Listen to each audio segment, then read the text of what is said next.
கிறிஸ்துவ சகோதரத்திலே உங்கள் யாவரையும் நம்முடைய பிதாவாகிய தேவனுடைய நாமத்தினாலும் நம்முடைய ஆண்டவர் இயேசு கிறிஸ்துவின் நாமத்தினாலும் உங்களுக்கு கிருபையும் சமாதானமும் உண்டாவதாக என்று வாழ்த்தி வரவேற்கிறேன். இந்த நாளிலே நாம் கிறிஸ்துமஸ் காலங்களில் இருக்கிறோம். அதனால் அதற்கேற்ற ஒரு செய்தி இந்த நாளிலே நாம் பார்க்கலாம். செய்தியின் தலைப்பாக சகல ஜாதிகளாலும் விரும்பப்பட்டவர் வருவார் என்ற ஒரு தலைப்பில் நம்ம பார்க்க போகிறோம். இது ஒரு வசனம் நாம் பின்னால் பார்க்கலாம். இன்றைக்கு நமக்கு தெரியும், ஆண்டவர் இயேசு கிறிஸ்து இந்த பூமியில் குழந்தையாக பிறப்பதற்கு முன்பதாக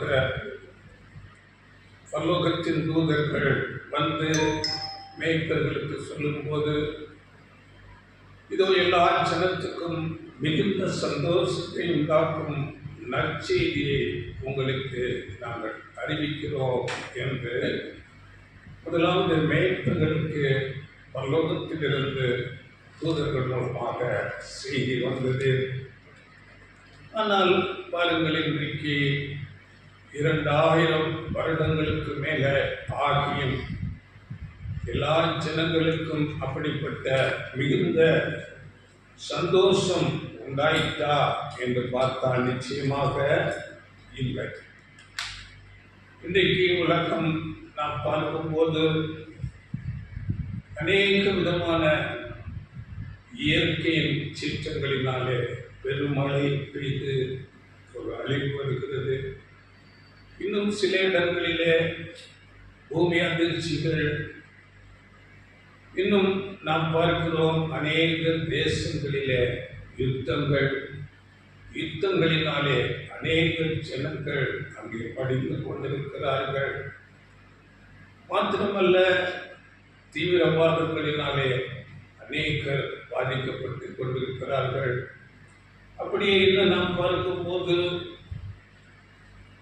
இந்த நம்மை ஆளுகிற அரசாங்கங்கள் அநேக ஊழல்கள், நிர்வாக சீர்கேடுகள், ஜனங்கள் மேல் சாதாரண ஏழை எளிய மக்களுக்கு சரியான நீதி கிடைக்காமலும் இப்படியாக அநேக விதமான பிரச்சனைகளினாலே இந்த நாளிலே இந்த உலகம் இருக்கிறது. மாத்திரமல்ல, அநேக நோய்கள், இப்படியாக சமாதானம் இல்லாத ஒரு நாட்களில் நாம் இருக்கிறோம். மக்கள் ஒரு சோர்வடைந்த நிலையில இந்த நாளில் இருக்கிறார்கள். அதனால் ஆண்டவர் இயேசு கிறிஸ்து சொல்லும் போது, இந்த உலக முடிவிலே அப்படிப்பட்ட காலங்கள் வரும், பூமியின் மேல் வரும் ஆபத்துக்களுக்கு பயந்து எதிர்பார்த்திருக்கிறதுனாலே மனுஷர்களுடைய இருதயம் சோர்ந்து போகும் என்று ஆண்டவர் இயேசு கிறிஸ்து சொன்னார். அதனால் இந்த நாளிலே எல்லா ஜனங்களுக்கும் ஒரு மனச்சோர்வு, ஒரு வேதம் சொன்னது போல, தூதர்களால் சொல்லப்பட்டது போல ஒரு மிகுந்த சந்தோஷம் என்பது அது எட்டாவதாக இருக்கிறது. குறைவுகளோடு அப்படியாக மனுஷர்கள் வாழ்ந்து கொண்டு இருக்கிறார்கள். அப்படி என்றால் ஆண்டவர் இயேசு கிறிஸ்து பிறக்கும் போது பரலோகத்தின் தூதர்களால் சொல்லப்பட்ட எல்லா ஜனத்துக்கும் மிகுந்த சந்தோஷத்தை உண்டாக்கும் செய்தி, அந்த மகிழ்ச்சி எல்லாருக்கும் எப்போது வரும்? எல்லா மக்களுக்கும் மகிழ்ச்சியான வாழ்க்கை எப்போது கொடுக்கப்படும்? யாரால் கொடுக்கப்படும்? இந்த பிரச்சனைகளில் எல்லாம் இருந்து தீர்வு நமக்கு கிடைக்குமா என்று நாம் பார்க்கும்போது, இவைகளிலிருந்து நாம் எப்படி தப்ப முடியும் என்று நாம் பார்க்கும்போது, இப்படிப்பட்ட நோய்கள், இயற்கை பேரழிவுகள், மரணங்கள், வியாதிகள் இல்லாத ஒரு காலம் வருமா என்றார். எந்த மதத்தினராலும் அது அப்படிப்பட்ட காலம் வரும் என்று சொல்ல முடியாது. அப்படி வரவே வராது என்றுதான் எல்லா மதத்தினரும் சொல்லுவார்கள். ஆனால் வேதம் நமக்கு சொல்லுகிறது அப்படிப்பட்ட நாட்கள் வருகிறது. எல்லா ஜனங்களுக்கும் மிகுந்த சந்தோஷத்தை உண்டாக்கும் காரியங்கள் இந்த பூமியிலே வரப்போகிறது என்று வேதம் தெளிவாக சொல்லுகிறது. அதற்காக நாம் ஒரு தீர்க்க தரிசன வசனங்களை படிக்கலாம். ஆகாய் புஸ்தகத்திலே சொல்லப்பட்டிருக்கிறது. ஆகாய் 2ஆம் அதிகாரம் 7ஆம் வசனம். ஆகாய் சகல ஜாதிகளையும் அசை பண்ணுவேன், சகல ஜாதிகளாலும் விரும்பப்பட்டவர் வருவார், இந்த ஆலயத்தை மகிமையினால் நிறைய பண்ணுவேன் என்று சேனைகளின் கர்த்தர் சொல்லுகிறார். சகல ஜாதிகளாலும் விரும்பப்பட்டவர் வருவார். இன்னொரு மொழிபெயர்ப்பில் சொல்லும் போது அனைவரின் விருப்பத்திற்குரியவைகளும் இங்கு வந்து சேரும் என்று சொல்லப்பட்டிருக்கிறது. அதற்கு முன்பதாக அந்த வசனத்தின் முதல் பகுதியை நாம் படிக்கும் போது சகல ஜாதிகளையும் அசை பண்ணுவேன், சகல ஜாதிகளை முதலாவது நான் அசை பண்ணுவேன் என்று சொல்கிறார். அதற்கு முந்தின வசனத்தில் 6ஆம் வசனம், சேனைகளின் கர்த்தர் சொல்லுகிறார், கொஞ்ச காலத்துக்குள்ளே இன்னும் ஒரு தரம் நான் வானத்தையும் பூமியையும் சமுத்திரத்தையும் வெட்டாந்தரையும் அசைய பண்ணுவேன். அதனால அந்த வசனம் கூட சொல்லும் போது இன்னும் சிறிது காலத்தில் நான் வானத்தையும் பூமியையும் சமுத்திரத்தையும் வெட்டாந்தரையும் அசைய பண்ணுவேன், இன்னொரு மொழிபெயர்ப்பில் நடுங்க பண்ணுவேன் என்று சொல்லப்பட்டது. அதனால அப்படிப்பட்ட பெரிய ஒரு ஆசீர்வாதம், எல்லாராலும் விரும்புகிற காரியம், எல்லாரும் மகிழ்ச்சி சந்தோஷமாய் இருக்கிற காலம் வருவதற்கு முன்பதாக இந்த உலகம் ஒரு பெரிய அழிவுக்குள்ளாக போகும். அதைத்தான் நான் அசைய பண்ணுவேன் என்று சொல்லுகிறார். அங்கே சொல்லும்போது வானத்தையும் பூமியையும் சமுத்திரத்தையும் அசைய பண்ணுவேன். இவையெல்லாம் ஆவிக்குரிய ஒரு அர்த்தமுடையதாக இருக்கிறது. வானம் என்றால் தெரியும், வானமண்டலத்தில் உள்ள பொல்லாத ஆவிகளின் சேனைகள், அதைத்தான் வானம் ஆவிக்குரிய ரீதியாக. அப்படிப்பட்ட சாத்தானின் அந்த ஆளுகை நீக்கப்படும். அப்படியே பூமி என்று சொல்லும்போது இந்த பூமியில் இருக்கிற அமைப்புகள் நமக்கு தெரியும், அரசியல், பொருளாதாரம், மத, சமுதாய அமைப்புகள் எல்லாம் நீக்கப்படும். அப்படியே சமுத்திரம் என்று சொல்லும் போது இந்த உலகம் இந்த நாளிலே ஜனங்களை அடையாளப்படுத்துகிறது. ஜனங்கள் கொந்தளிக்கிற சமுத்திரத்தை போல இருக்கிறார்கள் என்று வேதத்தில் சொல்லப்படுகிறது. அப்படிப்பட்ட எல்லாவற்றையும் நான் நடுக்க முயற்சி செய்வேன், அசை பண்ணுவேன் என்று தேவன் சொல்லியிருக்கிறார். அதனால இப்படிப்பட்ட அழிவு வருகிறதா இருக்கிறது. முதலாவது அந்த ஒரு பெரிய அழிவு இந்த உலகத்துக்கு மேலே வரும். நாம் பேதுருவில் கூட படிக்கும் போது இந்த உலகம் அக்கினிக்கு இரையாக வைக்கப்பட்டிருக்கிறது என்று படிக்கிறோம். முதலாம் உலகம் எப்படி ஜலப்பிரளயத்தினாலே அழிந்ததோ அப்படியே இரண்டாம் உலகமாகிய இந்த உலகம் அக்கினிக்கு இரையாக வைக்கப்பட்டிருக்கிறது என்று படிக்கிறோம். அப்படியே இந்த தீமைகள், அநீதிகள், பாவம் நிறைந்த இந்த உலகம் பெரிய அழிவுக்குள்ளாக போகும். அதில் அழிவு வரும்போது ஒரு சில ஜனங்கள் மீந்திருப்பார்கள். அப்படி என்றால் விசாரணையாக எல்லா ஜனங்களும் அங்கே மரணத்துக்குள்ளே போய்விடுவார்கள். அப்படியாக நாம் படிக்கிறோம். எசேக்கியேல் 38ஆம் அதிகாரத்தில் அங்கே ஒரு யுத்தம், அங்கே இஸ்ரேலுக்கு விரோதமாக எல்லா தேசங்களும் கூடிக்கொண்டு யுத்தத்துக்கு வருவார்கள் என்று, அதுதான் 3ஆம் உலக யுத்தம் என்று சொல்லப்பட்டிருக்கிறது. இதை குறித்து வெளிப்படுத்தல் 16ஆம் அதிகாரத்தில் கூட அர்மகதோன் என்று ஒரு வார்த்தை பயன்படுத்தி உலகமே அங்கே தேவனுடைய மக்களுக்கு விரோதமாக, தேவனுக்கு விரோதமாக ஒரு யுத்தம் நடக்கும் என்று அங்கே நாம் படிக்கிறோம். இப்படி பெரிய ஒரு அழிவுக்கு போன பிறகு இந்த பூமியிலே லிட்டரலாக நீதியான ஒரு அரசாட்சி ஏற்படுத்தப்படும். அங்கு தீமை செய்ய முடியாது. ஏனென்றால் அந்த தேவனுடைய ராஜ்யத்திலே சாத்தான் கட்டப்பட்டிருப்பான். நாம் படிக்கும் போது வெளிப்படுத்தல் 20ஆம் அதிகாரம் 1-2 வசனங்களை நீங்கள் படித்துக் கொள்ளுங்கள். அங்கே ஒரு தூதன் வந்து ஒரு பெரிய சங்கிலினாலே இந்த பூமியை மோசம் போக்கின சாத்தானை, பழைய சர்ப்பமாகிய சாத்தானை பிடித்து 1000 வருடம் அங்கே கட்டி போடப்பட்டது. அப்படியாக அந்த சாத்தான் கட்டி போடப்படுவதனால இந்த உலகத்தில் தீமை இருக்காது. அப்படியே வியாதி இல்லை. எவ்வளோ பெரிய சந்தோஷம்! நாம் படிக்கும் போது அது ஒரு வசனம் படிக்கிற ஏசாயா 33:24. ஏசாயா 33:24.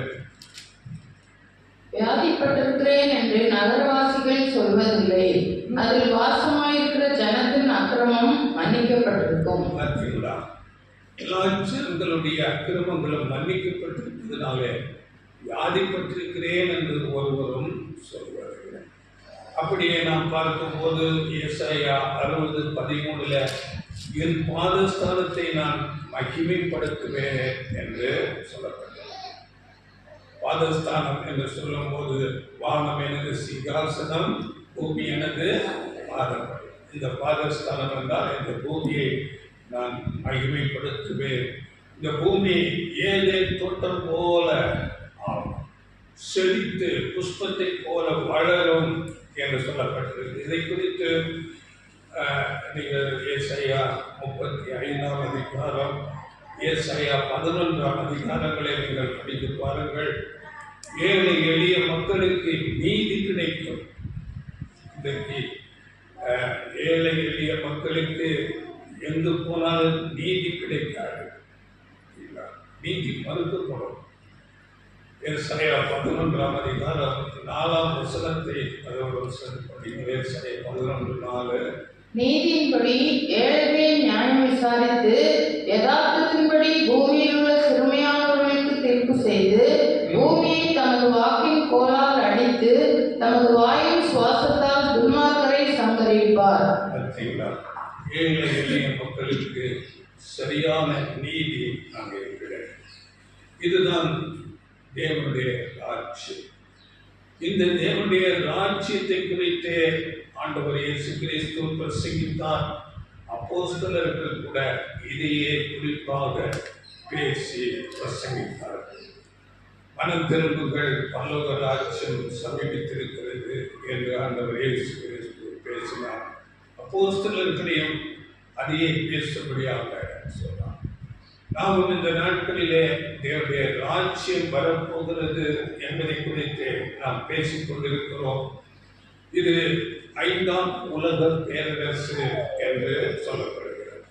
இதை நாம் குறித்து இதற்கு ஒரு கடந்த வாரம், அதற்கு முந்தின வாரம் என்று நினைக்கிறேன், தானியேல் 2ஆம் அதிகாரத்தில் அங்கே நேபுகாத்நேச்சார் அங்கே பாபிலோன் உலக பேரரசாக இருக்கும்போது அவர் ஒரு சொப்பனம் காண்கிறார். அந்த சொப்பனத்திலே ஒரு பெரிய சிலையை காண்கிறார். அந்த சிலையின் தலை பொன்னால் ஆனது. அந்த சிலையில் கைகளும் மார்பும் வெள்ளியினால் ஆகியிருந்தது. அதன் பிறகு அதன் வயிறும் தொடையும் வெண்கலத்தால் இருந்தது. அதன் கால்கள் இரும்பால் ஆகியிருந்தது. பாதங்கள் அங்கே இரும்பும் களிமண்ணும் கலந்ததாக இருந்தது. இதை குறித்து நாம் கடந்த அதற்கு முந்தின வாரத்தில் பார்த்தோம். அங்கே நாம் பார்க்கும்போது கையினால் பேர்க்கப்படாத ஒரு கல், அப்படி என்றால் மனுஷனுடைய எந்தவித முயற்சியினாலும் அல்ல, தேவனுடைய செயலால் ஒரு கல் மலையிலிருந்து உருண்டு வந்து இந்த பொன், வெள்ளி, வெண்கலம், இரும்பு, களிமண் எல்லாவற்றையும் அங்கே தூளாக்கி போட்டு அவைகள் இருப்பதற்கு இடமே இல்லாமல் ஒரு பதரை போல அடித்து கொண்டு போய், அந்த வசனத்தை படியுங்கள், தானவற்றால் அது உலகத்தை நிரப்பும்படியாக அது அங்கே வளர்ந்தது என்று நாம் படிக்கிறோம். 2ஆம் அதிகாரம் 34-35 தானியேல். நீர் பார்த்து கொண்டிருக்கும் போதே கைகளால் பெயர்க்கப்படாத ஒரு கல் பெயர்ந்து உருண்டு வந்தது. அது அந்த சிலையை இரும்பும் களிமண்ணுமாகி அதன் பாதங்களில் மோதி அவைகளை நொறுக்கி போட்டது. அப்பொழுது அந்த இரும்பும் களிமண்ணும் வெண்கலமும் வெள்ளியும் பொன்னும் ஏகமாய் நொறுங்குண்டு கோடை காலத்தில் போரடிக்கிற களத்திலிருந்து பறந்து போகிற பதரை போல் ஆயிற்று. அவைகளுக்கு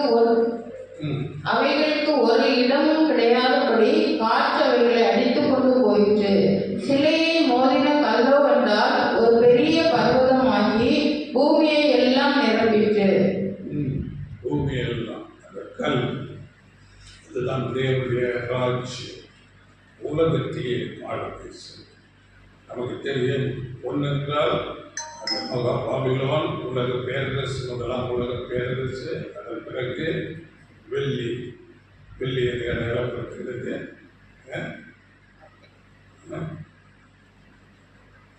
பாபிலோனுக்கு அடுத்தது மேதோ பெர்சியா, அடுத்தது வெண்கலம், கிரீக் ராஜ்யம், அதன் பிறகு இரும்பு, ரோம் ராஜ்யம். அந்த ரோம் ராஜ்யம் இருக்கும்போது தான் ஆண்டவர் இயேசு கிறிஸ்து வந்தார்.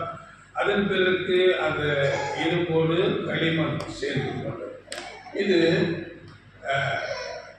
அந்த ரோம் ராஜ்யத்தோடு மத அமைப்புகள் எல்லாம் சேர்ந்து ரூல் பண்ணி அப்படியாக இந்த உலக ராஜ்யங்கள், இந்த 4 உலக ராஜ்யங்கள் அப்படி முடியும் போது அந்த கையினால் பேசப்படாத கல் வந்து அவர்களை எல்லாம் அழித்து போட்டு தான் வந்தால் உலகத்தையே.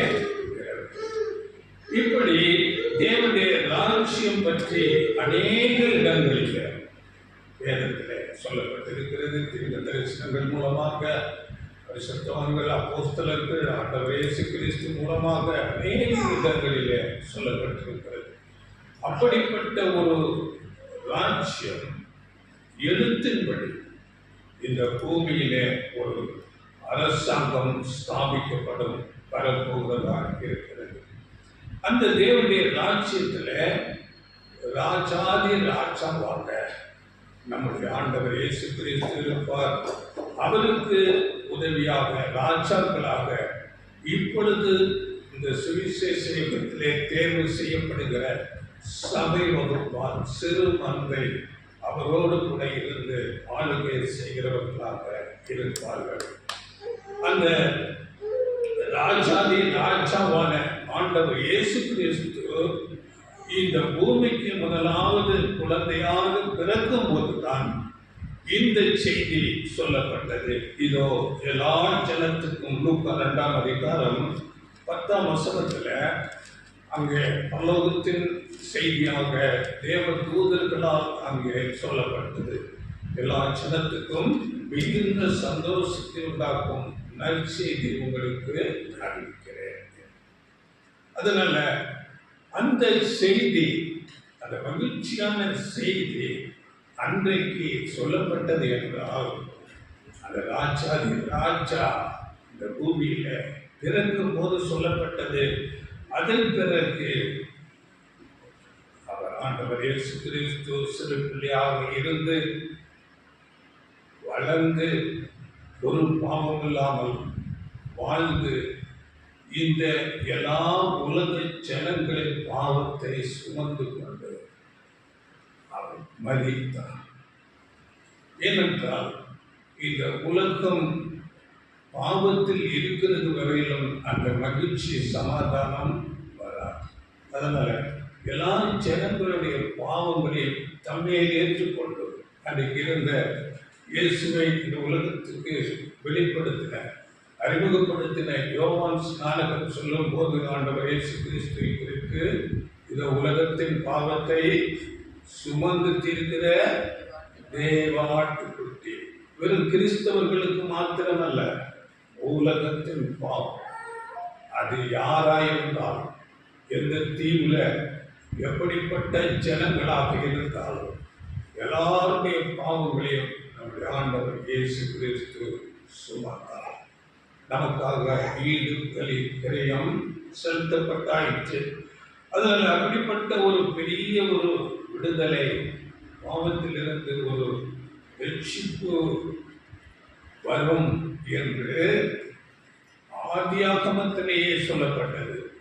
ஆதாம் ஏவாள் அங்கே சிருஷ்டிக்கப்பட்டு தோட்டத்திலே வைத்து தேவன் இந்த பழத்தை புசிக்காதே என்று அவர்களுக்கு கட்டளை கொடுத்து அவர்கள் தேவனுக்கு கீழ்ப்படியாமல் அங்கே பழத்தை புசித்து பாவத்துக்குள்ள கீழ்ப்படியாமற்குள்ள போகும்போது அங்கேயே அந்த ஒரு திட்டம் தேவனுடைய முன் ஞானத்தின்படி அவருடைய வார்த்தை அங்கே சொல்லப்பட்டது. தீர்க்க தரிசனமாக அந்த வசனத்தின் படியுங்கள். ஆதியாகமம் 3ஆம் அதிகாரம் 15ஆம் வசனம். ஆதியாகமம் 3:15. உனக்கும் ஸ்திரீக்கும் உன் வித்துக்கும் அவள் வித்துக்கும் பகை உண்டாக்குவேன். அவர் உன் தலையை நசுக்குவார், நீ அவர் குதிங்காலை நசுக்குவாய் என்றார். பார்த்தீங்களா? நான் உன் வித்துக்கும் அவர் வித்துக்கும் பகை உண்டாக்குவேன், அவர் உன் தலையை நசுக்குவார், நீ அவர் குதிங்காலை நசுக்குவார். அப்போ அந்த தலையை நசுக்கக்கூடிய சாத்தானின் எல்லா தீமைகளையும் அங்கே எடுத்து போடக்கூடிய ஒரு சந்ததி வரும் என்று அங்கே சொல்லப்பட்டது. அங்கே ஆதாம் ஏவாள் தேவனுடைய வார்த்தைக்கு கீழ்ப்படியாமல் போகும்போது அங்கே தேவனோடு உள்ள ஒரு ஐக்கியத்தை மனுஷன் இழந்து போகிறான். அதன் பிறகு ஆதாம் ஏவாள், அதன் பிறகு வந்த எல்லா அணுக்குலமும் சாத்தானின் கட்டுப்பாட்டுக்குள் வருகிறது. அன்றிலிருந்து இன்று வரை பாவம் பெருக்கி பெருக்கி தீமைகள் நிறைந்து இந்த நாளிலே உலகத்திலே காணப்படுகிறது. அங்கே தேவன் சொன்ன தீர்க்க தரிசனம், அதில் உள்ள அந்த ஸ்திரீயின் வித்தாகிய சந்ததியின் மூலம் தீமை முற்றிலும் அழிக்கப்பட்டு மனுஷர்களுக்கு ஒரு விடுதலை, பாவத்திலிருந்து விடுதலை, தேவனோடு ஒரு உறவு ஐக்கியம் கிடைக்கும். இந்த ஒரு எதிர்பார்ப்பு அவர்கள் இஸ்ரேல் ஜனங்களிடத்திலே காலம் காலமாக அந்த வாக்குத்தத்தத்தை நினைத்து அவர்கள் எதிர்பார்த்து காத்து கொண்டு இருந்தார்கள். இந்த எதிர்பார்ப்பு ஆபிரகாம் காலத்தில் ஆபிரகாமுக்கு இன்னும் தெளிவாக தேவன் வெளிப்படுத்துகிறார். ஆதியாகமத்தில் 22ஆம் அதிகாரம் 18ஆம் வசனத்தில் அங்கே பேசும்போது, நீ என் சொல்லுக்கு கீழ்ப்படிந்தபடியினால் உன் சந்ததிக்குள் பூமியில் உள்ள சகல ஜாதிகளும் ஆசீர்வதிக்கப்படும் என்றும் என் பேரில் ஆணையிட்டேன் என்று கர்த்தர் சொல்கிறார். உன் சந்ததிக்குள், ஆபிரகாமின் சந்ததிக்குள்ள பூமியில் உள்ள எல்லா ஜாதிகளும் எல்லா ஜனங்களும் ஆசீர்வதிக்கப்படுவார்கள் என்று ஆபிரகாமுக்கு அங்கே திருப்பி சொல்லப்படுகிறது. அதே வார்த்தை யாக்கோபுக்கு திரும்ப சொல்லப்படுகிறது. படியுங்கள். ஆதியாகமம் 28ஆம் அதிகாரம் 14ஆம் வசனம்.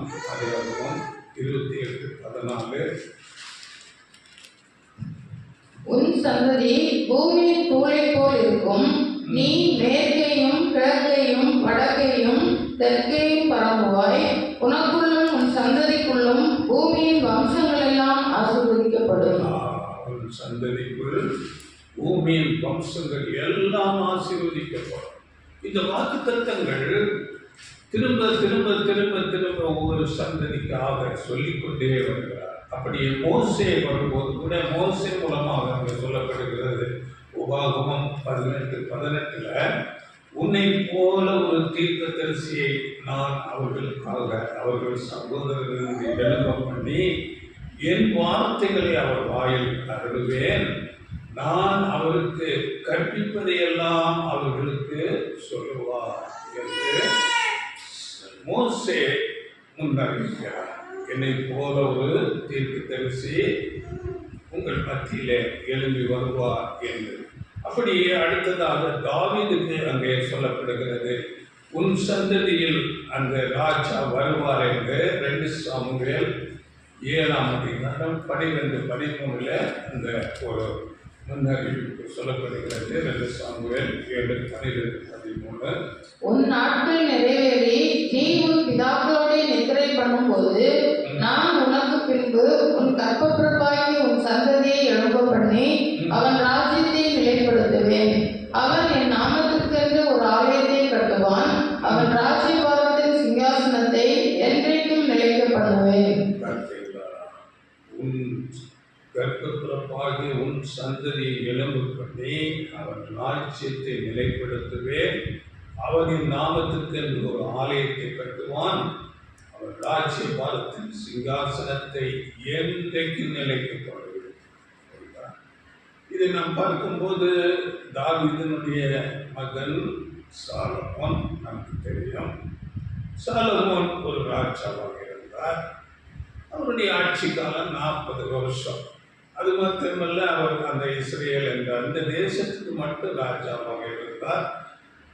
அந்த ராஜா அந்த இஸ்ரேல் தேசத்திலே அந்த நாட்களிலே ஒரு செழிப்பாக இருந்தது. ஆனால் உலகம் முழுவதிலும் செழிப்பாக இல்லையே. இங்கே வார்த்தை சொல்லும் போது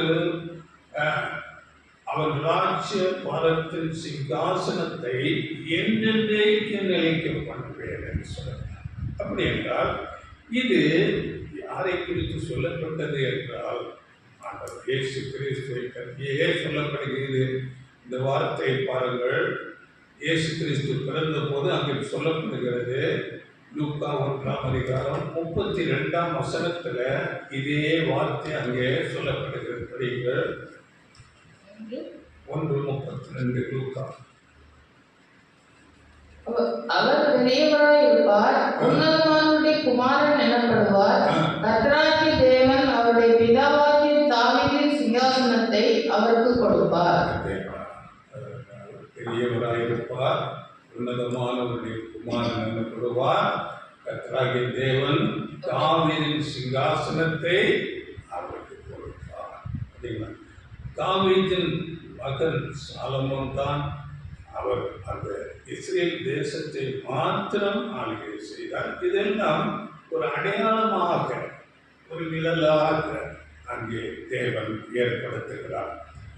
ஆனால் ஆண்டவர் இயேசு கிறிஸ்து தான் நிச்சயம் உண்மையான நிச்சயமான ராஜா. அவர் அங்கே சாலமோன் ஒரு ஆலயத்தை கூட கட்டினார். லிட்டரலாக ஒரு ஆலயம் கட்டப்பட்டது. ஆனால் அந்த ஆலயம் கூட அதற்கு பாபிலோன் ராஜாவால் அங்கே இடிக்கப்பட்டது. இவையெல்லாம் அங்கே நிழலாக ஒரு அடையாளமாக கொடுக்கப்பட்டது. நிச்சயமான ஒரு நிறைவேறுதலான அந்த ராஜா ஆண்டவர் இயேசு கிறிஸ்து. அந்த ராஜா ஒரு ஆலயத்தை கூட கட்டுவார். அது இப்பொழுது கட்டப்பட்டு கொண்டிருக்கிறது. அந்த ஆலயம் எது என்றால் கையினால் அல்ல, அது ஆவிக்குரிய ஒரு ஆலயம். நீங்களே தேவனின் ஆலயம் ஒன்று பொருந்திய 3:14 நீங்களே தேவனின் ஆலயம். அந்த ஆலயம் இப்பொழுது கட்டப்பட்டு கொண்டே இருக்கிறது. இதை குறித்து அப்போஸ்தலர்கள் பேசி இருக்கிறது போது தெளிவாக என்று சொல்லுகிறார். எபேசியர் 2ஆம் அதிகாரத்தில் 20 நாம் படிக்கும் போது 20, 21, 22 வசனங்களிலே அந்த ஆலயம் கட்டப்படுவதை குறித்து அங்கு பேசப்படுகிற வழிகள். அப்போஸ்தலர் தீர்க்கதரிசிகள் என்பவர்களுடைய அஸ்திபாரத்தின் மேல் கட்டப்பட்டவருமாய் இருக்கிறீர்கள். அதற்கு இயேசு கிறிஸ்து தாமே மூலைகளாய் இருக்கிறார். அவர் மேல் மாளிகை முழுவதும் இசைவாய் இணைக்கப்பட்டு கர்த்தருக்குள் பரிசுத்த ஆலயமாக எழும்புகிறது. அவர் மேல் நீங்களும் ஆவியினாலே தேவனுடைய வாசஸ்தலமாக கூட்டி கட்டப்பட்டு வருகிறீர்கள். அங்கே மூலைகளாக ஆண்டவர் இயேசு கிறிஸ்து, அதன் பிறகு அதன் பில்லர்களாக அப்போஸ்தலர்கள், அதன் பிறகு இந்த சிறுமதியாகிய பரிசுத்தவான் சபை வகுப்பார் அதில் இசைந்து கூட்டி கட்டப்பட்டு வருகிறார்கள். எவ்வளவு தெளிவாக அது ஆவிக்குரிய ஆலயம் கூட்டி கட்டப்பட்டு பரிசுத்த ஆலயமாக எழும்புகிறது. இதை குறித்து அப்போஸ்தலர் பேதுரு கூட சொல்லும் போது 1 பேதுரு 2ஆம் அதிகாரம் 4-5 வசனங்களில் நீங்கள் ஜீவ கற்களால் நீங்கள் கட்டப்பட்டு கொண்டிருக்கிறீர்கள் என்று சொல்லுகிறார். படிக்கிற வசனம். மனுஷரால் தள்ளப்பட்டதாயினும் தேவனால் தெரிந்து கொள்ளப்பட்டதும் விலையேறப்பட்டதுமாய் இருக்கிற ஜீவனுள்ள கல்லாகி அவரிடத்தில் சேர்ந்தவர்களாகி நீங்களும் ஜீவனுள்ள கற்களைப் போல ஆவிக்கேற்ற மாளிகையாகவும் இயேசு கிறிஸ்து மூலமாய் தேவனுக்கு பிரியமான ஆவிக்கேற்ற பலிகளை செலுத்தும்படிக்கு பரிசுத்த ஆசாரிய கூட்டமாகவும் கட்டப்பட்டு வருகிறீர்கள். ஜீவ கற்களாக நாமும் அந்த ஆலயத்தில் கூட்டி கட்டப்பட்டு கொண்டே வருகிறோம். ஆனால் அந்த ஆலயம் கட்டப்படுகிற அந்த கற்கள் அதற்கு இசைந்து போக வேண்டும், இசைவாக போக வேண்டும். அப்படி என்றால் ஆண்டவர் இயேசு கிறிஸ்து அப்போஸ்தலர்கள் போன்ற ஒரு மனநிலை, ஒரு சிந்தைகளாக மாற வேண்டும். அதன் கிறிஸ்துவின் சாயலுக்கு போக வர வேண்டும். இதை குறித்து இன்னும் அங்கே அடையாளமாக சாலமோன் கட்டிய ஆலயம், அதனுடைய கற்கள் தூரத்தில் அங்கே அது பாலிஷ் போடப்பட்டு அங்கே சரியாக அதை பாலிஷ் பண்ணி கொண்டு வருகிறார்கள். அதை குறித்து கூட படியுங்கள். 1 சாமுவேல் 6ஆம் அதிகாரம் 7ஆம் வசனம். 1 சாமுவேல் 6:7. இப்போது நீங்கள் ஒரு புது வண்டை செய்து 1 சாமுவேல் 6:7.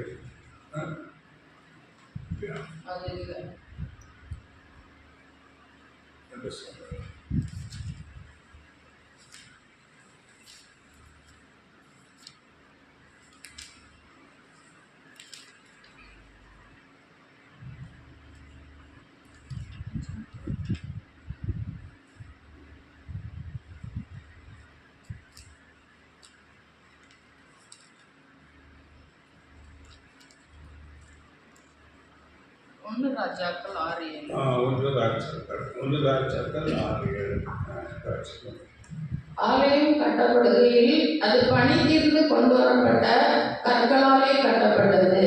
ஆகையால் அது கட்டப்படுகிற போது சுத்திகள், வாட்சிகள் முதலான எந்த இருப்பு ஆயுதங்களின் சத்தமும் அதிலே கேட்கப்படவில்லை. தூரத்தில் அந்த கற்கள் சரி செய்யப்பட்டு அந்த ஆலயம் அங்கே கொண்டு வரப்பட்டு கட்டப்பட்டது. அந்த ஆலயத்துக்கு பக்கத்தில் எந்த விதமான சுத்தியலோ சத்தமோ கேட்காது.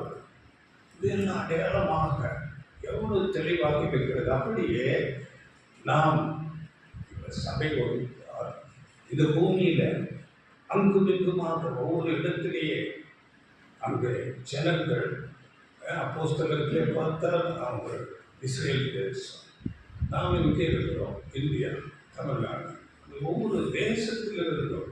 ஒவ்வொரு கற்கள் வெட்டி எடுக்கப்பட்டு சீர் பண்ணப்படுகிறது. அதுக்கேற்ற இசைவாக பரிசுத்தமாக்கப்பட்டு லோகத்தில் அங்கே போய் சேர்ந்து ஒன்றாக ஒரு ஆலயமாக இருக்கும். சங்கதியாவின் புஸ்தகத்தில் கூட 6ஆம் அதிகாரம் 13ஆம் வசனத்தில் அவரே கர்த்தருடைய ஆலயத்தை கட்டுவார். அவர் மகிமை பொருந்தினவராய் தம்முடைய சிங்காசனத்தின் மேல் வீட்டிலிருந்து ஆளுகை செல்வார். அவர் ஆசாரியராயும் இருப்பார். அவருடைய ஆலயத்தை கட்டுகிறார். நம்முடைய ஆண்டவர் இயேசு கிறிஸ்து நம்மை தகுதிப்படுத்துகிறார். நம்மை ஒவ்வொரு நாளும் போதிக்கிறார். அவர் சபைக்கு தலையாக இருந்து கொண்டு நம்மை உணர்த்தி போதித்து இதை செய் இதை செய்யாத என்று உணர்த்தி போதித்து நம்மை பரிசுத்தப்படுத்தி ஒவ்வொரு நாளும் போதித்து நடத்தி கொண்டே இருக்கிறார். நம்மை அந்த கருக்கள் எப்படி இசைவாக கட்டப்பட வேண்டுமோ அதற்கேற்ற விதமாக அங்கே பாலிஷ் செய்யப்படுகிறது. அந்த குணாம்சத்துக்கு நம்மை கொண்டு வரும்படியாக அவர் உருவாக்கி கொண்டே இருக்கிறார். இப்படி பணித்தீர்ந்த கருக்கள் சபை வகுப்பார்.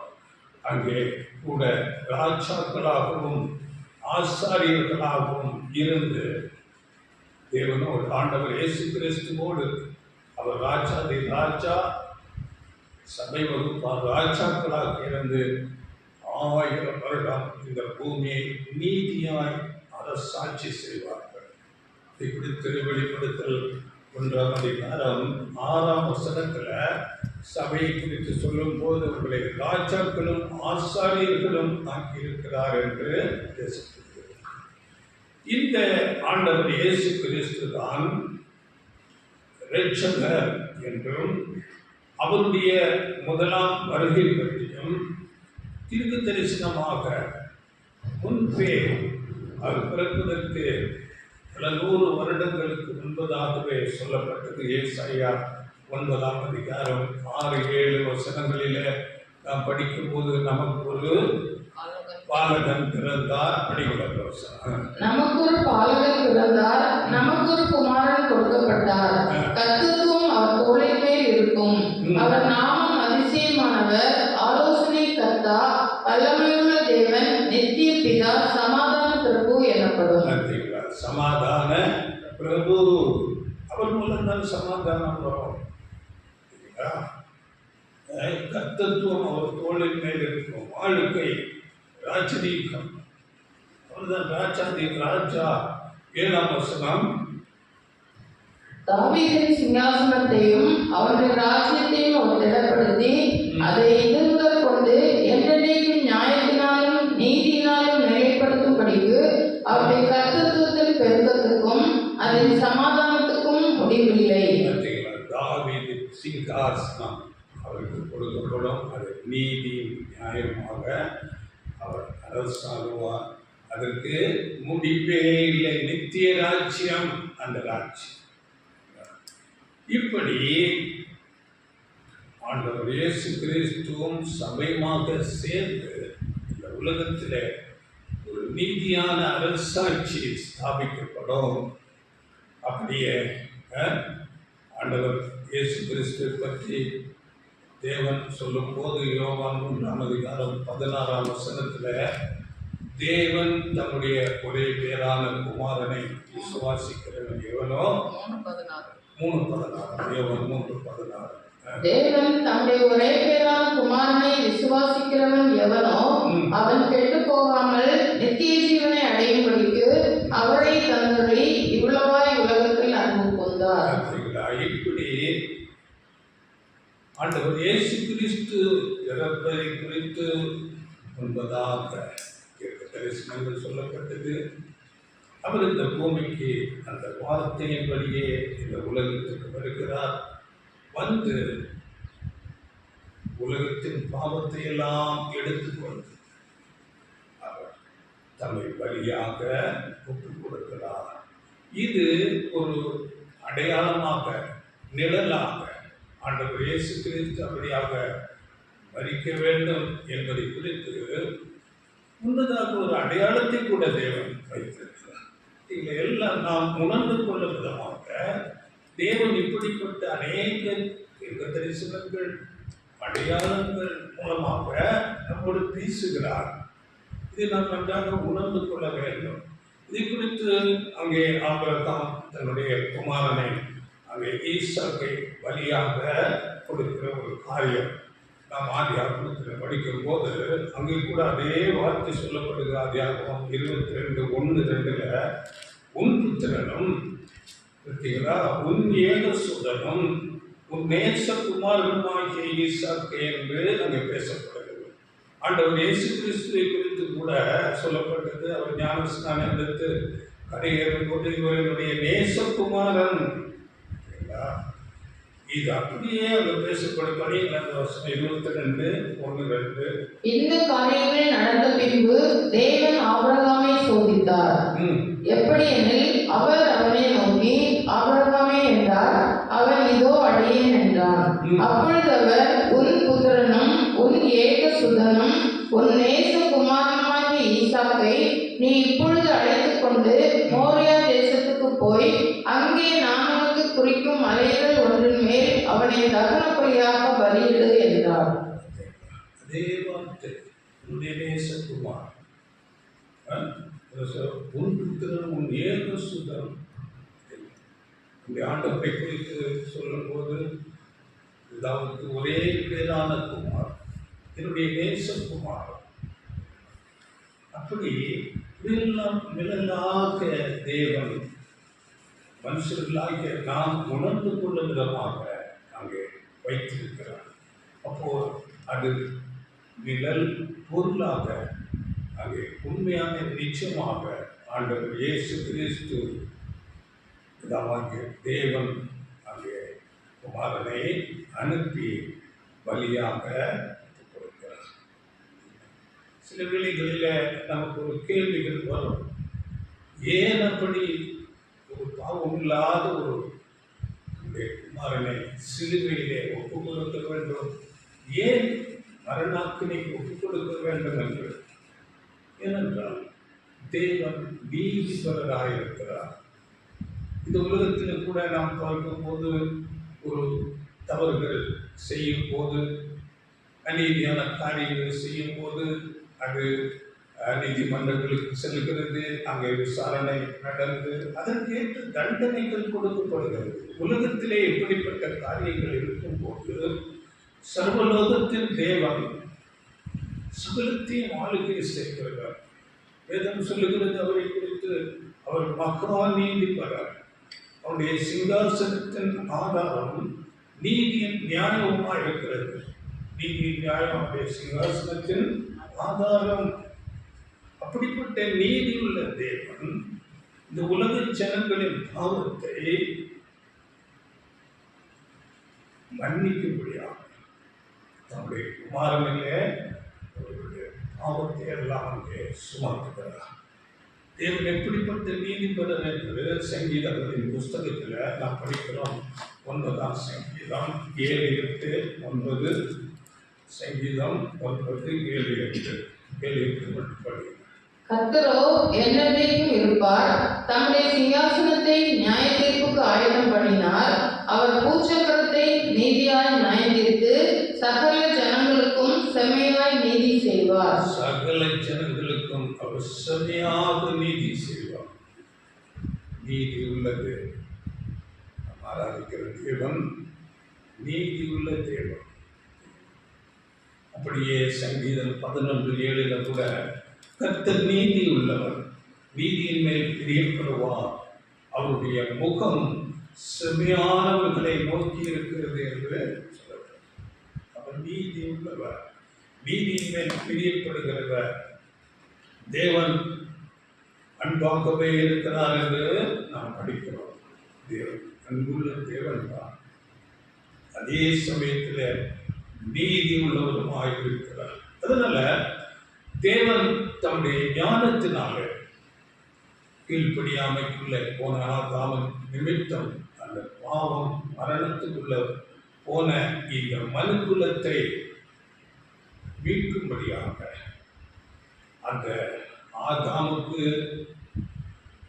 ஈடாக முதல் மனிதன் ஆதாம் பூரண மனுஷனாக இருந்தான். அந்த பூரண மனுஷனுக்கு ஈடாக சரியான அங்கே கிரயம் செலுத்தும் விதமாக அங்கே ஆண்டவர் இயேசு கிறிஸ்து பாவம் இல்லாமல் அதுதான் ஸ்திரீனிடத்தில் உன்னதமானவருடைய குமாரன் என்னப்படுவார். அப்படி பிறந்து வந்து அங்கே மனுஷனாக முழு வயது 30 வயது ஆகும் போதுதான் ஒரு முழு மனிதர்.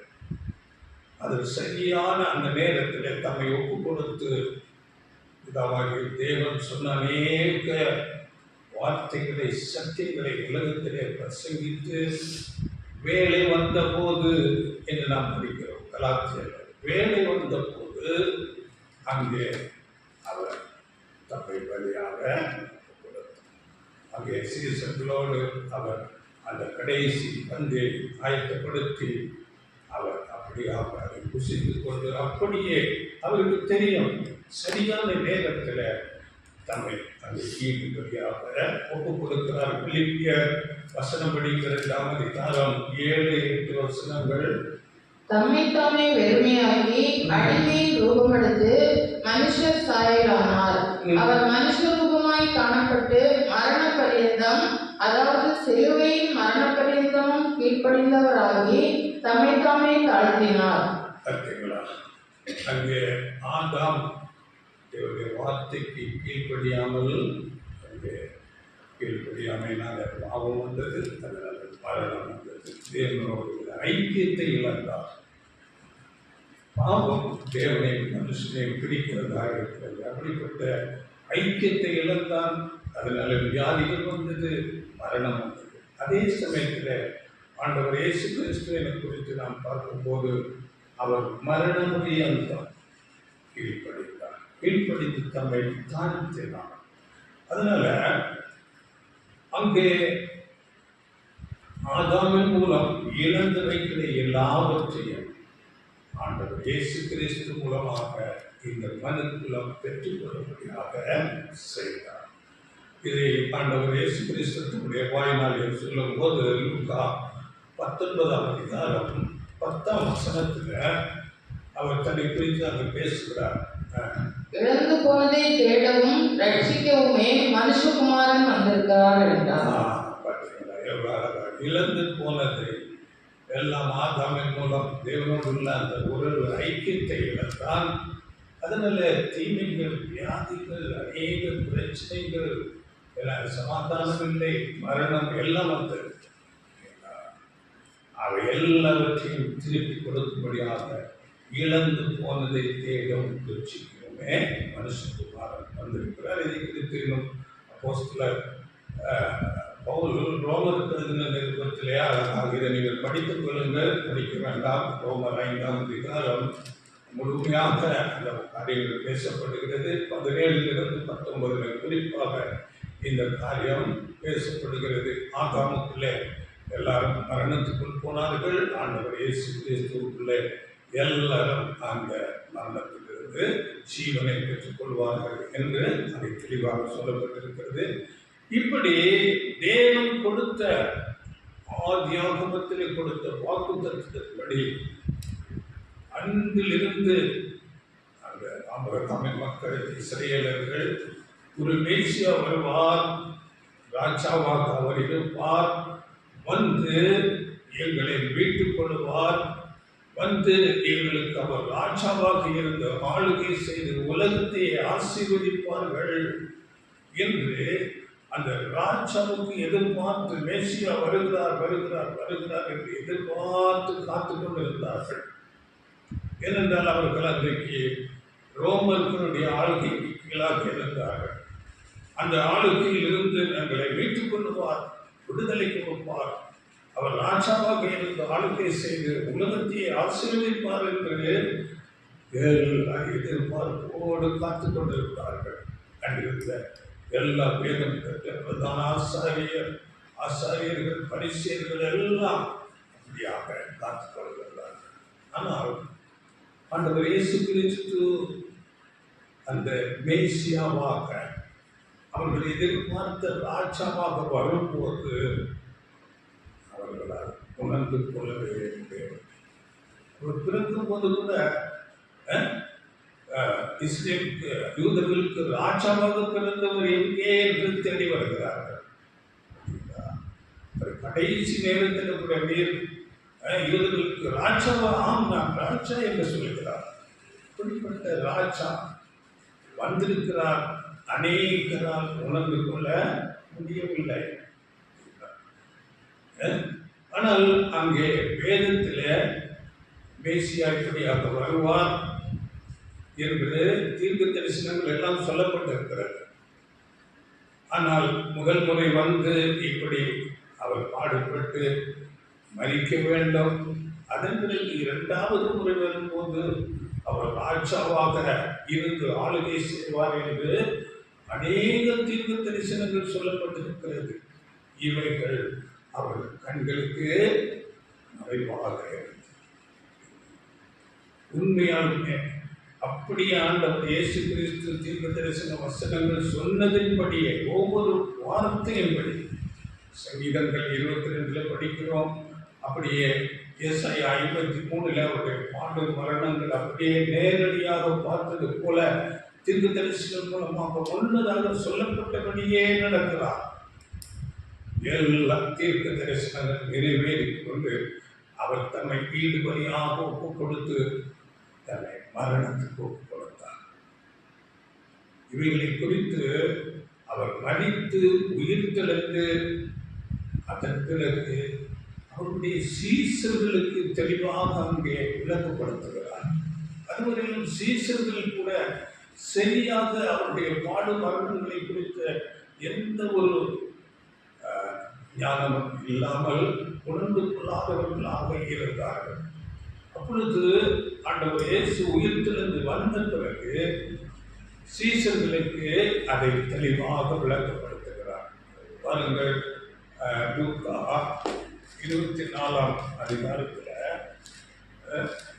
25 27 வசனங்களில் அங்கே சொல்லும் போது புத்தி இல்லாத மந்த இருதயம் உள்ளவர்களே என்று கணித்துக் கொள்கிறார். என்ன சொல்லுங்க?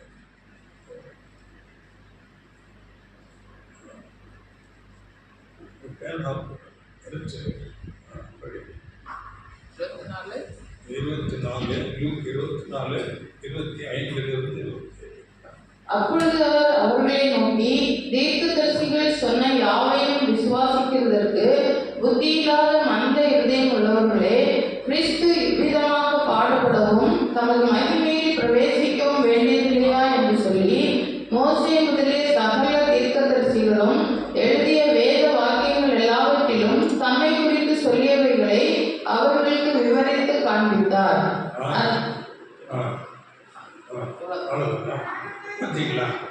அங்கே சொல்லும் போது இவைகளை விசுவாசிக்க புத்தி இல்லாத மந்த இருதயம் உள்ளவர்களே என்று சீசர்களை பார்த்து பேசுகிறார். சீசர்களை சரியாக உணர்ந்து கொள்ளவில்லை. அப்படி என்றால் மற்றவர்கள் எப்படி உணர்ந்து கொள்வார்கள்? அப்படி உணர்ந்தவர்களாக இருந்தார்கள். படிகளிலும் அதிலே 44 அவர்களை நோக்கி, மோசேயின் நியாயப்பிரமாணத்திலும் தீர்க்கதரிசிகளின் ஆகமங்களிலும் சங்கீதங்களிலும் என்னை குறித்து எழுதியிருக்கிறவைகளெல்லாம் நிறைவேற வேண்டியதென்று நான் உங்களோடு இருந்தபோது உங்களுக்கு சொல்லிக் கொண்டு வந்த விசேஷங்கள் இவைகளே என்றார். விசேஷங்கள் இயேசு பல தரங்களில் சொன்னார்.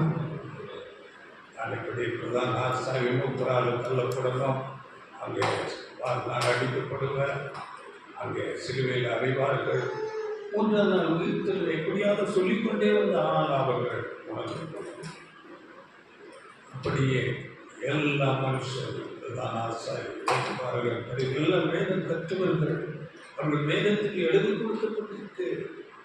ஆனாலும் உணர்ந்து கொள்ள முடியாதவர்களாக இருந்தார்கள்.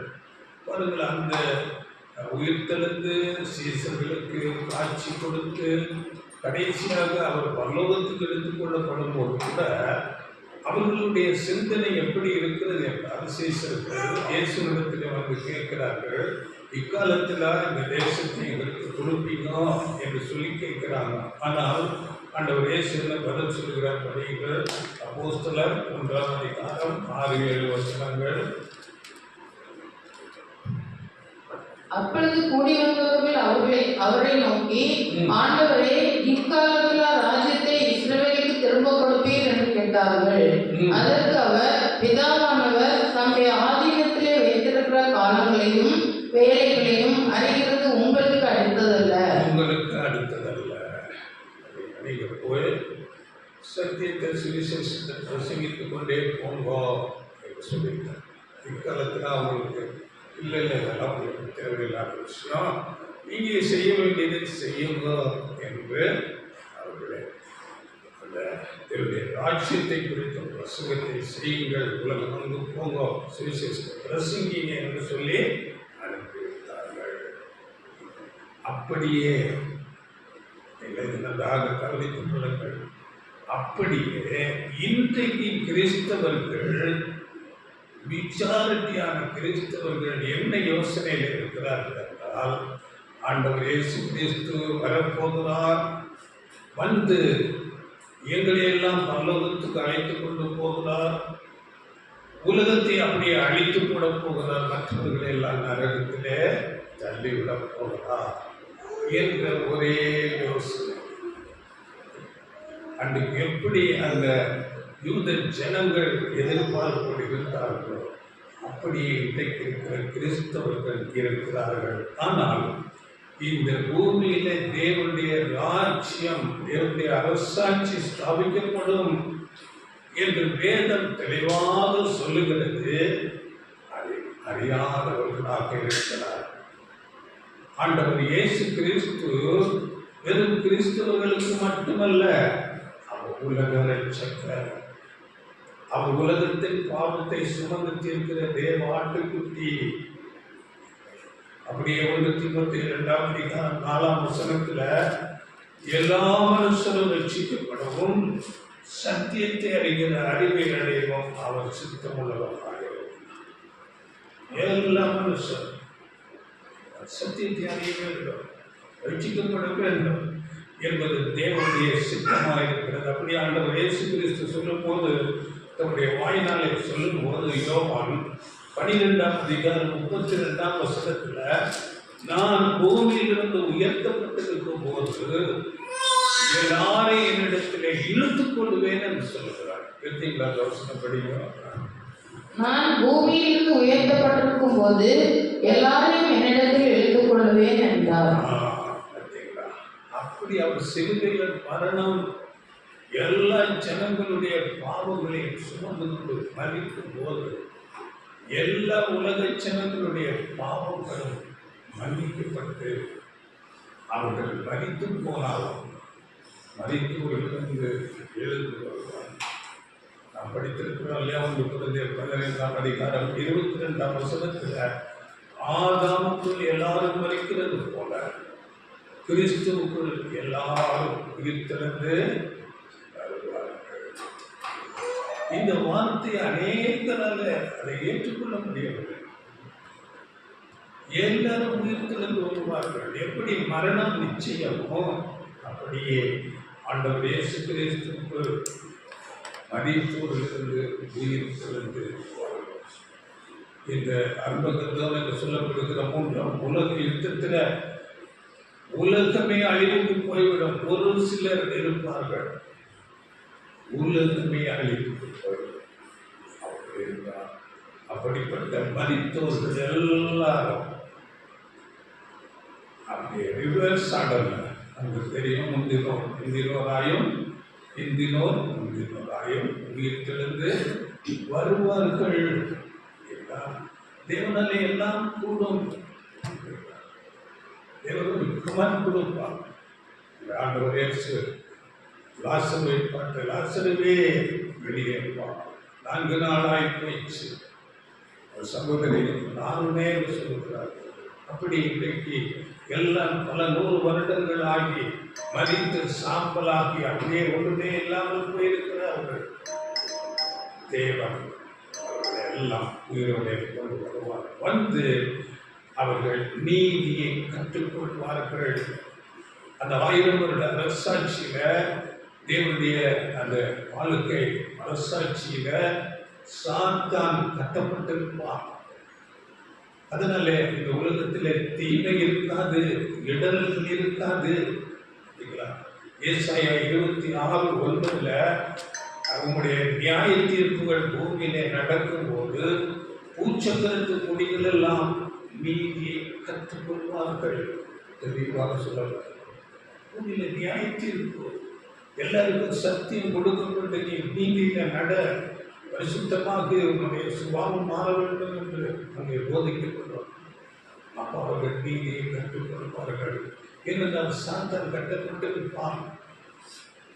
அப்படியே அதிலே 25ஆம் அதிகாரம் ஏசாயா 9ஆம் வசனம் படியுங்கள்.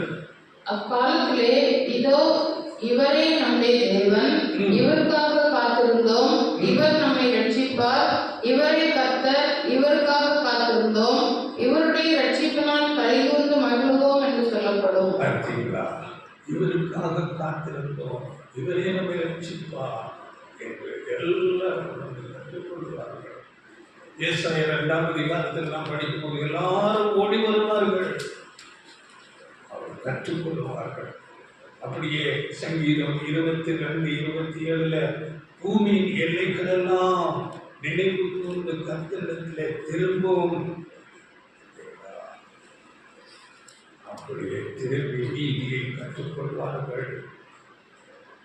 ஆனால் இன்றைக்கு இந்த உலகம் பலவிதமான தெய்வ நம்பிக்கைகள், ஆளுகிறவர்கள் பலவிதமான கொள்கைகளோடு உலகத்தில் ஆட்சி செய்தார்கள். கம்யூனிஸ்ட் கொள்கை வந்தது, ஜனநாயகம் வந்தது, சர்வாதிகாரம் வந்தது. எந்த ஆட்சியினாலும் மனுஷர்களுக்கு நன்மை கிடைக்கவில்லை, நீதி கிடைக்கவில்லை.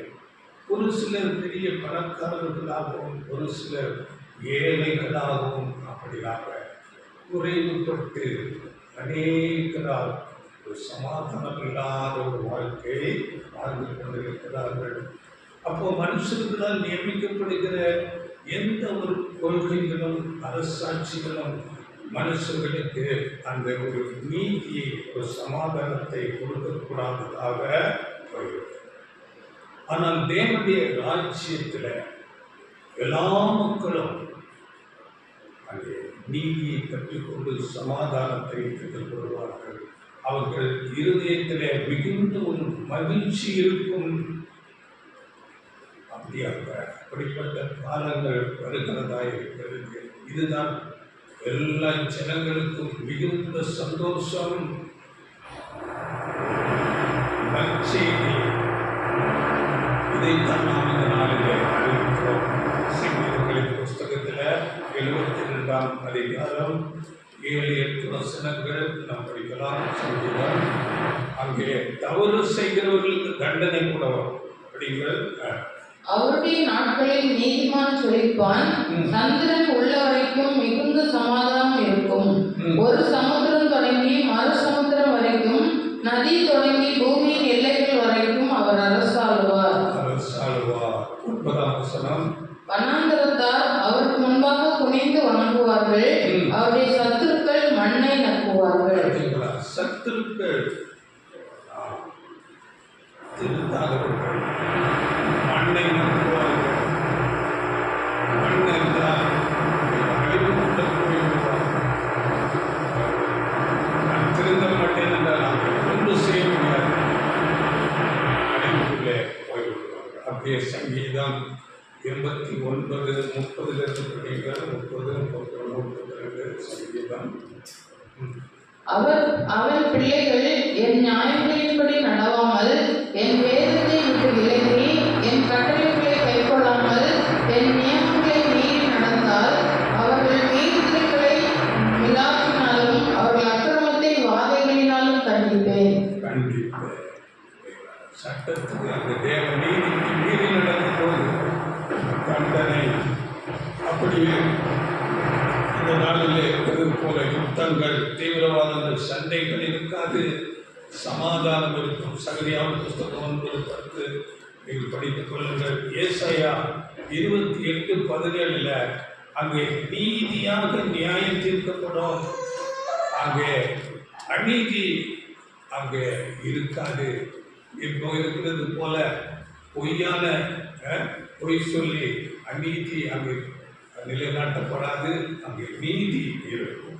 இன்றைக்கு பணம் படைத்த வசதி படைத்த அதிகாரத்தில் இருக்கிறவர்கள் தீமை செய்தாலும் அது நீதி போல அங்கே கொண்டு வருவதானால் அந்த நாளில் அப்படி இருக்காது. படிகள் 28:17 ஏசாயா. நான் நியாயத்தை நூலும் நீதியை தூக்குநூலுமாக வைப்பேன். பொய் எனும் அடைக்கலத்தை கல்மழை அடித்துவிடும்.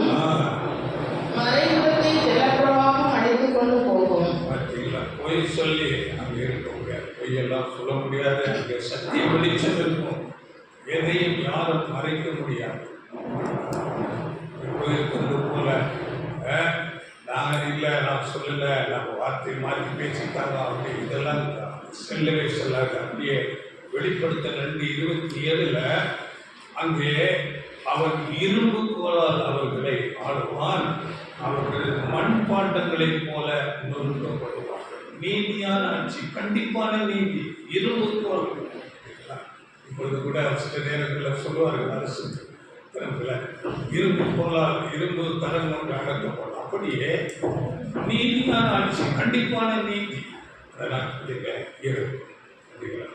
ஏனென்றால் தேவனுடைய ராஜ்யத்தில் ஆளுகிறவர்கள் இப்பொழுதே உலகத்தில் இருக்கிற எல்லா அநீதி அக்கிரமங்களை பார்த்து அதை விட்டு விலகி நீதியில, பரிசுத்தத்தில், அன்பில் தங்களை பலியாக ஒப்பு கொடுத்து அவர்கள் தேவனுக்கு பிரதிஷ்டை பண்ணி வாழ்ந்து எல்லாவற்றையும் சகித்து வாழ்ந்து கொண்டு இருக்கிறார்கள். அவர்கள் எல்லாவற்றையும் அறிந்திருப்பார்கள். ஆண்டவர் இயேசு கிறிஸ்து கூட இந்த உலகத்தில் மனுஷனுக்கு இருக்கிற எல்லா சூழ்நிலைகளையும் அறிந்திருப்பார். எல்லா பரிசுத்தவான்கள், போஸ்தலர்கள் எல்லாரும் அன்றைக்கு ஜனங்கள் மேல் மிகுந்த நீதி, அன்பு, கரிசனையுடையவர்களாக இருந்து ஆளுகையை செய்கிறவர்களாக இருப்பார்கள். ஆண்டவர் இயேசு கிறிஸ்துவும் சபையும் ஒரு ஆவிக்குரிய ரீதியாக புதிய வானம் அங்கே அரசாட்சி செய்வார்கள். இந்த பூமியில முற்பிதாக்கள் அங்கே முதலாவது பரிசுத்தவான் ஆபேல் முதல் கடைசியாக யோவான் ஸ்நானகர் வரையிலும் உள்ள எல்லா பரிசுத்தவான்கள் இந்த பூமியில அவர்கள் லிட்டரலாக இருந்து நீதியாக அரசாட்சி செய்வார்கள். அவர்கள் நாம் அறிந்திருக்கிறபடி யோசேப்பு, தாவீது, தானியேல் எல்லாம் உயிர்த்தெழுந்து வந்து இந்த பூமியை அரசாட்சி செய்யும் போது எப்படி இருக்கும், எவ்வளவு நீதி இருக்கும். என்னுடைய மக்கள் அப்படியாக அரசாட்சி செய்வார்கள். ஏசாயா 32:1 படிக்கிறோம். ஏசாயா 32:1.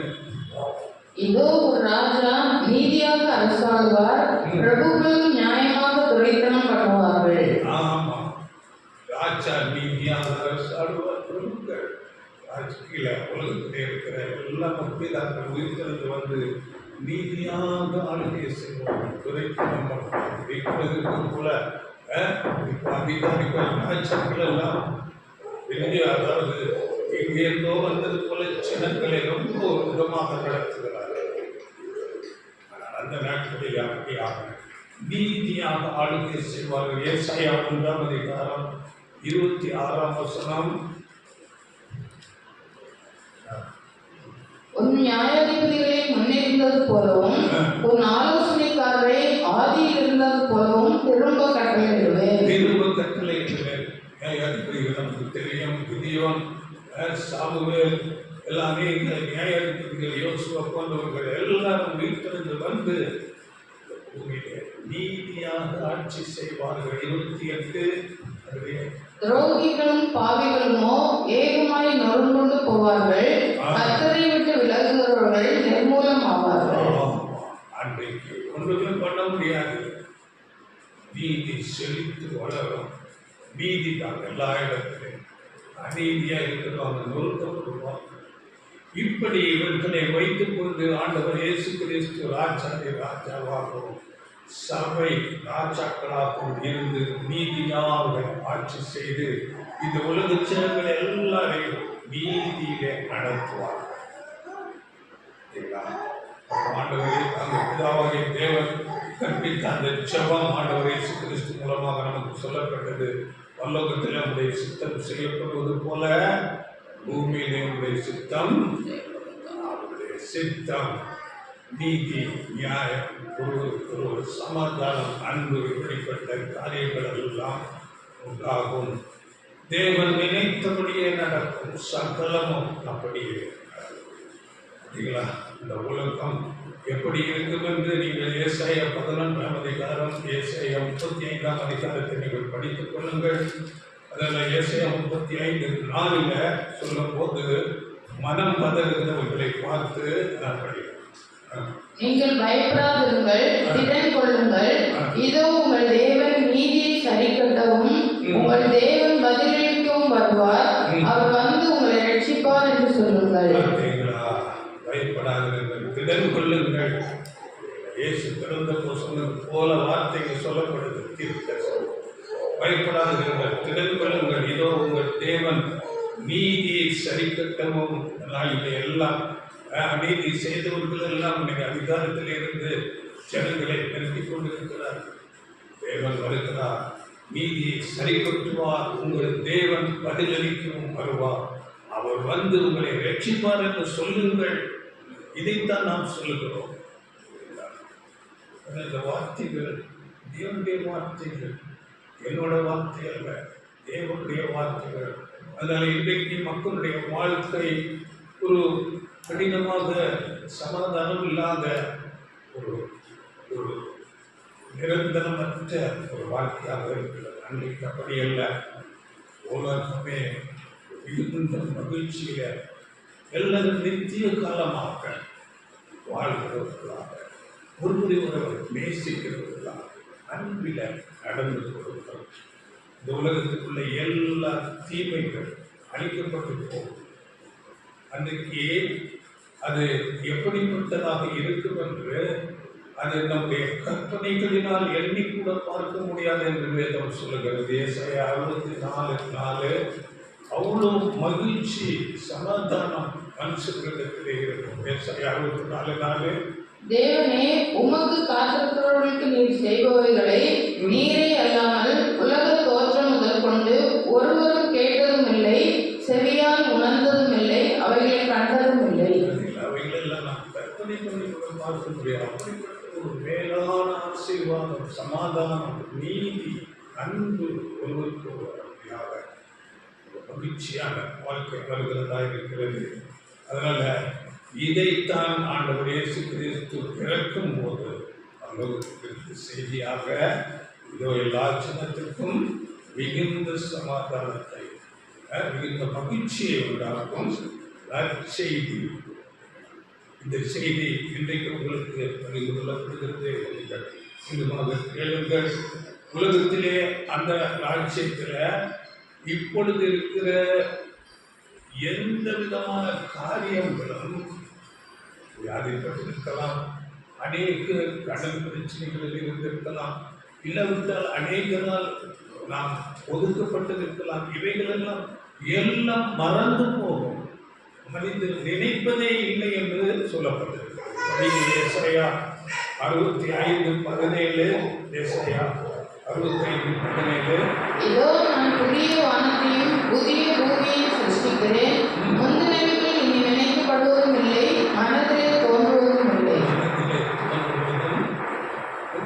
எல்லாம் மறந்து போகும், நினைக்கப்படுவதே இல்லை. இதுதான் பெரிய மகிழ்ச்சி. இன்றைக்கு குறைவுகளோடு ஜனங்கள் மிகுந்த ஒரு கடினமான வாழ்க்கை வாழ்ந்து கொண்டிருக்கிறது. இவைகளெல்லாம் மறந்து போகும், நினைக்கப்படுவதே இல்லை. அதில் ஆண்டவர் இயேசு கிறிஸ்து முதலாம் வாழ்க்கையில் வந்து தன்னை அவர் உலகத்தின் பாவத்தை சுமத்துக்கொண்டாக ஈடுபலியாக கொடுத்து, அதன் பிறகு சுவிசேஷ யுத்தத்தில் அப்போஸ்தலர்கள் மற்றும் சிறுமந்தை சபை வகுப்பார் இந்த சுவிசேஷ யுத்தத்திலே தேர்வு செய்து இப்பொழுது முடிவு பெறுகிற ஒரு காலத்தில் நாம் இருக்கிறோம். கடைசி நாட்களிலே சபையின் கடைசி நாட்கள், கடைசி அங்கத்தினர்கள் தேர்வு செய்யப்படுகிற காலத்தில் நாம் இருக்கிறோம்.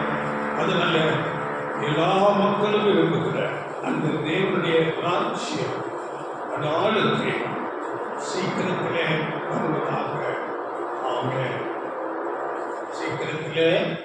வருவதாக. எல்லாரும் அப்படியே சொல்லுங்கள். லூக்கா 2ஆம் அதிகாரம் 14ஆம் வசனத்தில் அங்கே நாம் படிக்கும்போது பரலோகத்தின் தூதர் கூட்டங்களே அங்கே தப்பிவிட்டதான மகிழ்ச்சியை கம்பீரித்து கொண்டாடுகிறார். படிக்கிறது 2:14. உன்னதத்தில் இருக்கிற தேவனுக்கு மகிமையும் பூமியிலே சமாதானமும் மனுஷருமே பிரியமும் உண்டாவதாக என்று சொல்லி தேவனை துதித்தார்கள். பூமியிலே சமாதானம், மனுஷத்திலே பிரியம், உலகத்திலே தேவனுக்கு மகிமை உண்டாவதாக. உலகத்தில் துதித்தார்கள். தேவன் எல்லாவற்றையும் முன்னறிந்து நமக்கு வார்த்தைகளாக சொல்லி அநேக தீர்க்க தரிசனங்கள் மூலமாக எழுதி நமக்கு கொடுத்திருக்கிறார். நாம் கற்று அதை தேடி உணர்ந்து கொள்ள வேண்டியது நம்முடைய கடமையாக இருக்கிறது. இந்த வார்த்தைகளை மீண்டும் கிளங்கள் நல்லவர்களுடைய ஆசீர்வதிக்கிறார்.